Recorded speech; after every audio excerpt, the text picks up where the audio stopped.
You know, it's tough enough growing up being a fat kid. But what makes it worse is when you have the luck of the draw when it comes to names. You see, for me, my name is Matt Carey. And it didn't take all that long for folks to realize that my name rhymed with Fat Fairy.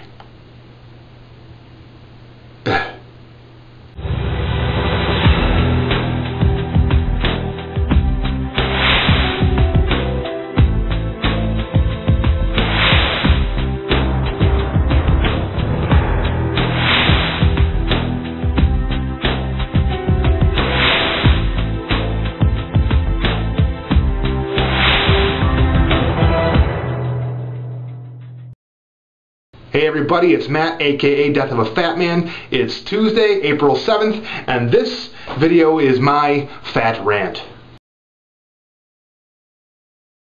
I was called a lot of names growing up by the bullies in my neighborhood, and there were a plenty of them.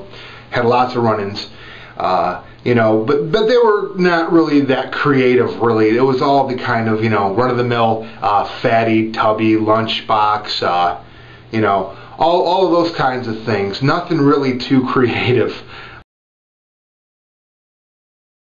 Regardless of how creative or not, the names still hurt and would really upset me, really piss me off. Now, I never was a comfort eater when I was called names. Actually, when I was called names, I would get enraged and try to fight them. Unfortunately, there was always many of them, or they were much faster than I and I couldn't catch them. So I sparsely actually got a hold of a few of them to take out that inner rage from being a big guy. In retrospect, obviously, fighting is not the answer. Fighting should not have been the way I went, but, you know, you're a kid. When you're a child, you're one big ball of emotional whatever just waiting to explode. Now, as I got older, the way I dealt with my size and with other people started to change, you know, with bullies and with just everyday people or people I'd meet for the first time. My coping mechanisms.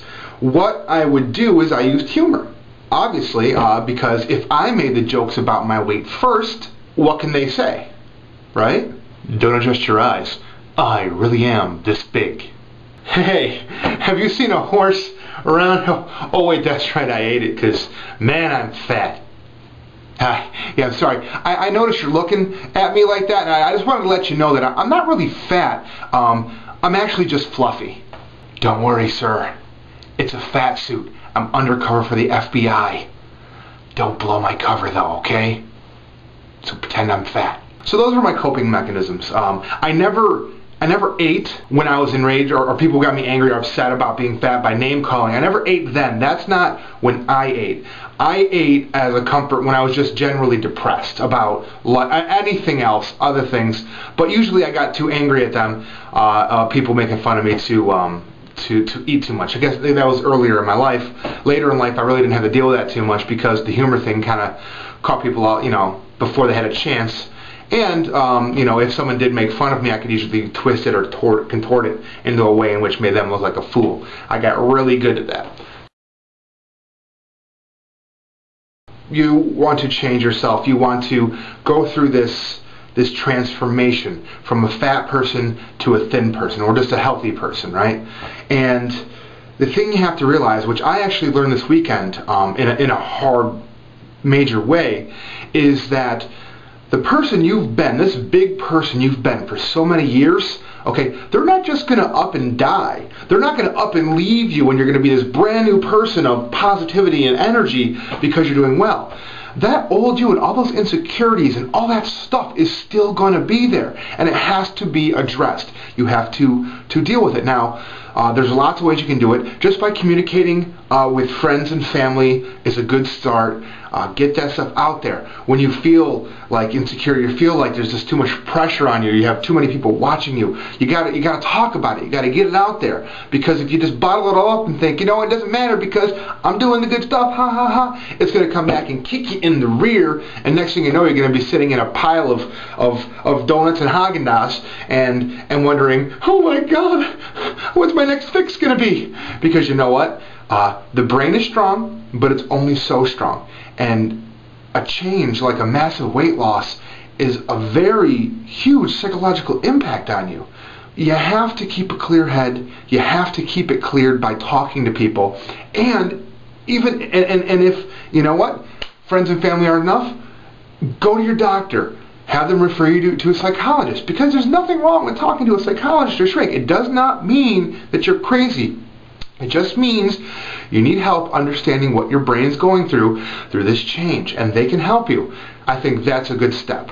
That is how you can overcome the past you and move forward. So that's my story. To sum up, I was an angry little kid when I got picked on. That I turned that into humor and spun that into a way to protect myself as a defense mechanism. It worked quite well for quite a long period of time. Not going to say it's the best way to have gone about it, but you know what? It served its purpose. And then I've addressed it, and I'm moving forward through talking with friends and family, losing weight, and getting in shape. And I'm hoping by the time I reach my goal, then my mental state will also have released the past me and embraced the new me. We want you to share your stories in the comments, in video responses. We want to hear what names you were called, how you would handle it, how you deal with it. We want you to talk about this topic too. This isn't just about the five of us talking about these things. We want this dialogue to go on, because the more we talk about it together, the more other people can see that they're not alone, that they're going through these things too, and maybe get some help and some ideas and how they can cope with it, how they best can deal with it. Because the way I deal with stuff, or the way that Emily or Gregors or Piper or Natasha deal with stuff, may not be the best way for you to cope with it, because everyone's mind is different. So please, I encourage responses. I encourage this dialogue to open up, because then we can all move forward together, and we all will be that much closer to reaching our goals.